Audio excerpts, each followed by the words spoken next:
Tackle it అండి. ఒక ఇబ్బంది ఏంటంటే ఈ గ్యాంగ్, ఈ నలుగురు రాస్కెల్స్ గ్యాంగ్ ఏదైతే ఉందో వాళ్ళందరూ అమెరికాలో ఉన్నారు అని తెలుస్తూ ఉంది. నిజానికి భారతదేశ పౌరులైతే భారతదేశం నుండి ఒక లెటర్ రాగేటరీ పంపించి వాళ్ళ పాస్పోర్ట్స్ పైన అధికారం మన ప్రభుత్వానికే ఉంటుంది కాబట్టి వాళ్ళని కాన్సులేట్కి రప్పించవచ్చు, లొంగిపోమని అడగచ్చు, లేదు ఫుల్ లీగల్ ప్రాసెస్ని ఇనిషియేట్ చేసి ఇంటర్పోల్ ద్వారా వాళ్ళకి ఇష్టం లేకపోయినా భారతదేశానికి రప్పించవచ్చండి. అట్లాగే ఈ వీడియో కూడా చూస్తే విదేశాలకు సంబంధించినట్టుగా ఉంది కదా సార్, ఆ పాప ఉన్న ఆ ఫాదర్ ఎవరైతే వీడియో ఉందో ఇది ప్రాబబ్లీ అండి. అంటే అక్కడ కూడా డైరెక్ట్ గా చర్యలు తీసుకోవచ్చు కదా, ఒకవేళ అక్కడి పోలీస్ డిపార్ట్మెంట్ దృష్టికి కానీ ఏమైనా వెళ్తే వాళ్ళు ఎక్కడ అని తెలిసిపోతుంది కదా. ఇప్పుడు మామూలుగా ఈ వీడియో ఎక్కడి నుంచి అప్లోడ్ అయింది అనేది తెలుసుకోవడం ఎంతసేపు వాళ్ళకి? ఒకసారి ఈ నలుగురిని పట్టుకెళ్ళి 4 క్వశ్చన్లు వేస్తే నిజాలన్నీ బయటకు వస్తాయండి. సార్ అసలు టెక్నికల్ డేటా సార్ ఇప్పుడు మామూలుగా ఏదైనా ఇప్పుడు సోషల్ మీడియా వచ్చింది, అది ఎంత ఉపయోగకరం అని చాలామంది చెప్తా ఉంటారో అంత వినాశనంగా కూడా తయారవుతున్న పరిస్థితి సార్. అంటే ఏ బూతులు కావచ్చు, వల్గారిటీ కావచ్చు, ఇవి లేని కంటెంట్ అసలు చాలా తక్కువ కనపడేది. సో ఎందుకు దీన్ని కట్టడి చేసే చర్యలు ఉన్నాయంటారా సార్? అంటే ఇప్పుడు చెడ్డవాళ్ళు ఉన్నారు కాబట్టి ఉపయోగంగా ఉన్న ఒక వస్తువుని కానీ ఒక పరికరాన్ని కానీ బ్యాన్ చేయటం కాదండి.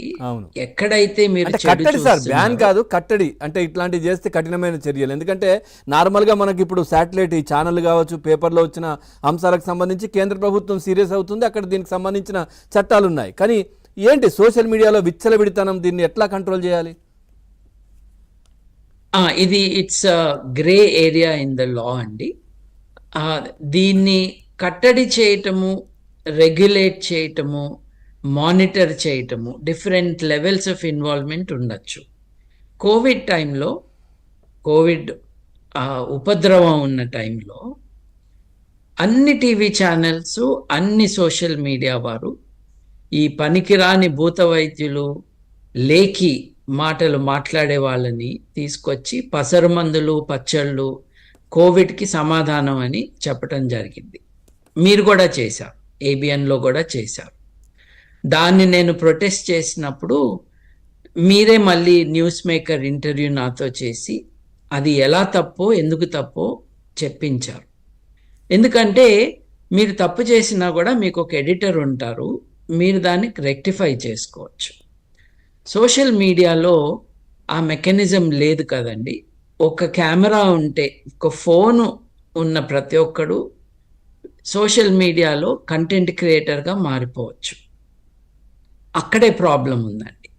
There is no editor, there is no mechanism to correct, there is no feedback. మీరు యూట్యూబ్కి ఇది రిపోర్ట్ చేస్తే మా కమ్యూనిటీ స్టాండర్డ్స్ని ఇది బ్రీచ్ చేయట్లేదు అని చాలా వాటికి రెస్పాన్స్ వస్తుంది.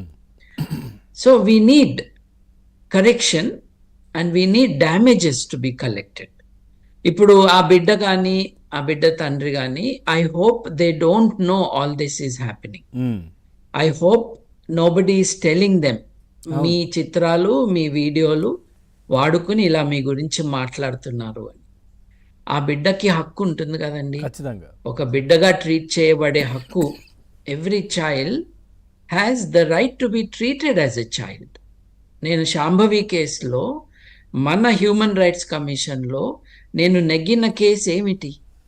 శాంభవి అనే బిడ్డని ఒక బలి పశువుగా చేసి, ఒక ఉత్సవ విగ్రహంగా వాడుకుని, బడిలో ఉండాల్సిన బిడ్డని గుడిలో కూర్చోబెట్టారు. ఆ పిల్లతో నాటకాలు, వేషాలు వేయిస్తున్నారు. అబద్ధాలను